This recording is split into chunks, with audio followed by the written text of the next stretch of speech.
Combat Night! Olive oil and almond oil into your mustache and beard as you speak. It's a proprietary blend. Look at him glisten. Guys, if you can see in the booth here, Miles' beard shines like a diamond.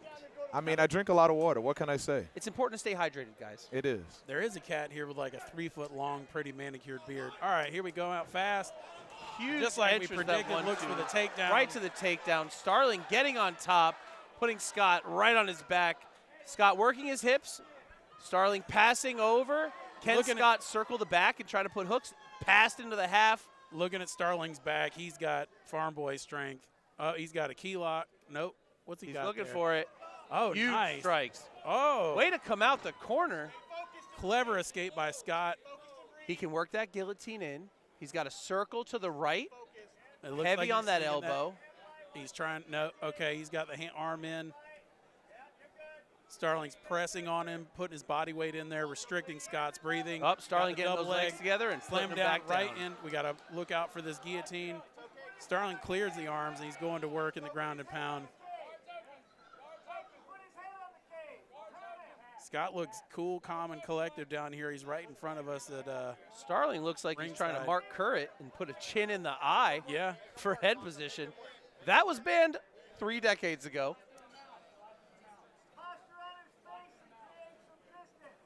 But hey, if the referee can't see it, is it really cheating? I mean, you're using your head to hold position. There's nothing It's wrong like with that. Chael said. If Oh, you ain't cheating, nice you ain't reversal. trying. Huge rollover by Scott. Scott's on top, pushing his opponent into the fence, caught in a triangle.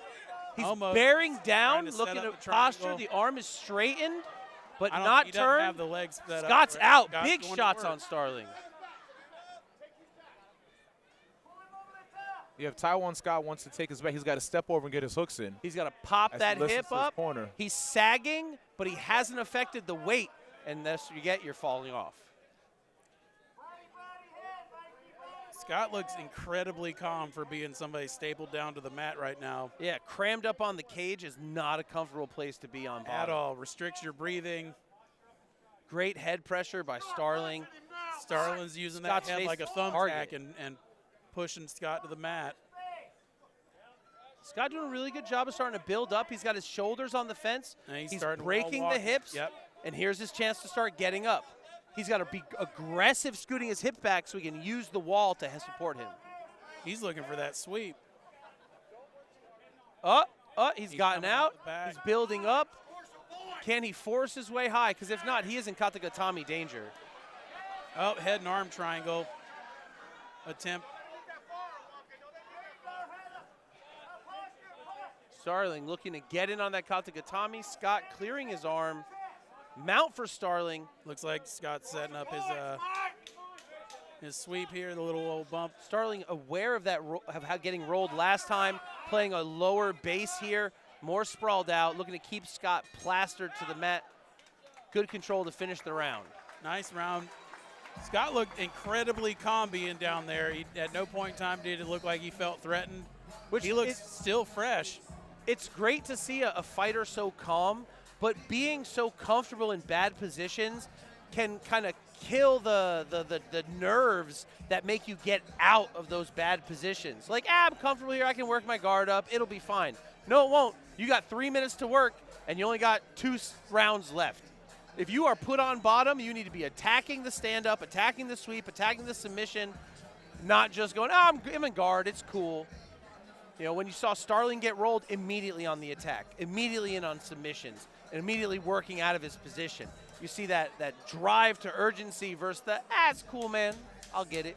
Starling's in there getting directions from Combat Night veteran and legend Matt Muncy. Yeah, if I'm Tyione Scott, anytime I'm on the bottom now, I want to see a little bit more sense of urgency out of him to pop back up. As soon as Michael Starling takes him down, as soon as your boy hits the ground, pop back up. That's the best time and the most efficient time to be able to get back up. Catch him off guard. You hit the mat, pop back up. But if you sit down, you know, claim guard, you know, let him settle his hips in, then it's going to be that much more difficult for you to get back up on your own. Tyione Scott's hunting for that guillotine, and he might get it this time. That head is real deep. If Scott wants that guillotine, he's got to lock his hands and pull his right hand up outside that left shoulder. Starling's still married to that takedown idea. All right. Scott needs to create a little space in here. shuck that right shoulder, pull the head with the left hand. Decent knee to the body, but he just served it up to him on a platter. Scott's doing a great job hand fighting, maintaining control of that outside saw him arm. looking for the Darson here, lost the opportunity and gets That's lifted. an arm in guillotine. The arm in is there. Left foot on the hip, right foot over the back. He needs to take, never mind. Popped Popped his head out. I was about to say, Uriah Faber went on a good streak of finishing 2 or 3 people with that thing for a while. And then he ran into Mike Brown. Mike Got his Brown's head an exploded. absolute beast. I've been hit with that right hand. Hardest right hand I've ever been hit with in my entire life. And I can never believe that he made, was it 145? Yep. Impossible. Dude, he's as thick as I am, and I'm 250 pounds. He coaches another Combat Night veteran, Rome Feraldo. Yep. And I'll get pictures from them, and I'm just like, geez, Mike Brown. Starling in on the guillotine himself. Of his own. Conceded bottom position. Scott takes top. He's circling He's past the cutting guard. That angle's He's gonna good. He can put himself on the fence, but he wants to get Starling off of it so he can settle in. So here we go. Scott's set. If he locks his hands under his head, the Von Flue is money right here. Katagatami angles in heavy. If I'm Scott and I'm not hunting for submissions, I got to start trying to strike. Step over to mount. No one wants to strike some side here. I got to win this round back. Nice up kicks.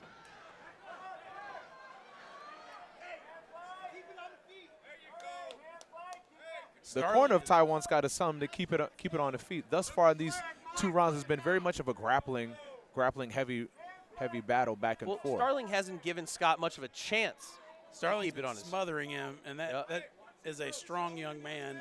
When your opponent is 5 or 6 inches taller than you, man, you'd better take that space away and quick.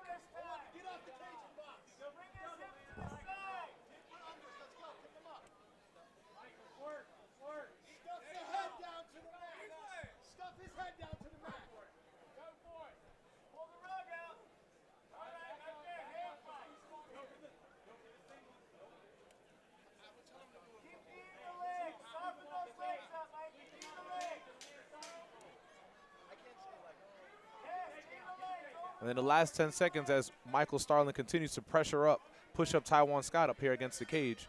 So far, I've got as hard for a battle as Tyione Scott is, as tough as he is, I definitely give the first 2 rounds to Michael Starling because he's been able to control. He's been able to control and pressure him up against the cage. Even though he hasn't done the most damage, he still has, you know, as they say, octagon control. Scott looks good until that clinch happens. You can tell there's not a whole lot of any kind of wall work going on. With that going on, I feel like if he had like a quarter Nelson or some sort of pressure where he could separate Starling's head from Scott's body, he could get out of this standing attempt to take the cat down. Man, Scott has all the talent in the world. He's just lacking the sense of urgency here. He's got to get the job done. But in this moment, as we look at the guys in their corners, Starling is gasping, breathing heavy. You can see his abdominals moving, huffing and puffing, and Scott is chilling. Maybe Scott's plan was to make him work hard, knowing his cardio was great, and in this 3rd round, just open up like a machine. Well, as you remember, Scott, he predicted he would win by decision. Well, he ain't going to win a decision. He's going to have to get a finish this round. He knows he's going to have to go the distance, so we'll see. He just needs to stay long and continue just to strike and circle off the cage. Sound like Once your back foot hits a certain logo at that line, you need to pivot off. You don't want him to allow you, just like what Michael Starling's doing here, is pressure him up against the cage for a takedown. Tyione needs to push the head down and sprawl. He's just trying to, you know, man strike to get out of a takedown. Pummeling in the underhooks are at least smart that way. It's crazy how difficult it is to teach an athlete how to get out of these positions. And then there are guys that know how to do it. He's going for that guillotine, changing the angle, pulling the hand. I don't think he's heavy enough to use the head to steer him. He might have it in. He's stretching him. He wants to put him square against the fence. Drive your push his hips in and make him tall until he hangs himself. Now the arm's in. Starling almost hit him in the nuts right there, but Scott just too tall.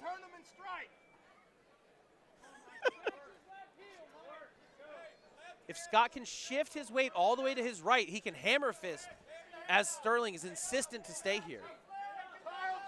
I mean, if you think about it, Starling's safe right here. Yeah. Great shots by Scott. That's causing a ruckus. He's got a guillotine in, but he's got the arm in. Now no arm. Now he's pressing him into the fence. Across and grabbing his elbow. He's got to get to his hips in. His hips and more. I don't think he has enough space to get. He needs to, like, run him into the fence. Keep arching the back. Take that hole out of the armpit and just get in there. Starling was able to hand fight his way out of that. Larry's going to split him up. Why was there a break? He was in a guillotine. There's no real action happening. He was in a submission. Huge knee by Starling. And here we go. Tyione Scott fishing again for another guillotine. He's under the neck. You can see the arm in the throat. He's just going to drop that left elbow down, pull that right hand up, and just set the noose.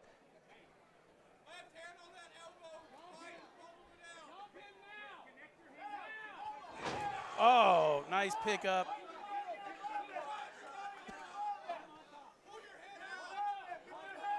Yeah, in less than a minute here, if nothing continues to change here from Michael Starling, or Tyione Scott, rather. Scott playing to the camera, not totally sure why, he's losing.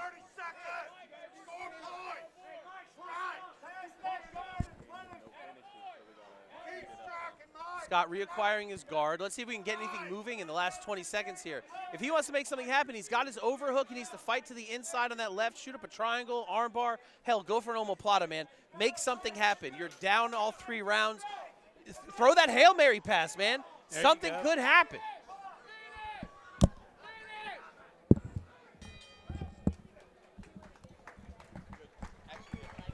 Great sign of sportsmanship from both guys. I think we clearly see, we'll have to see what the judges say, but if I had to guess, Michael Starling walks away with the victory. What a grinding, athletic fight.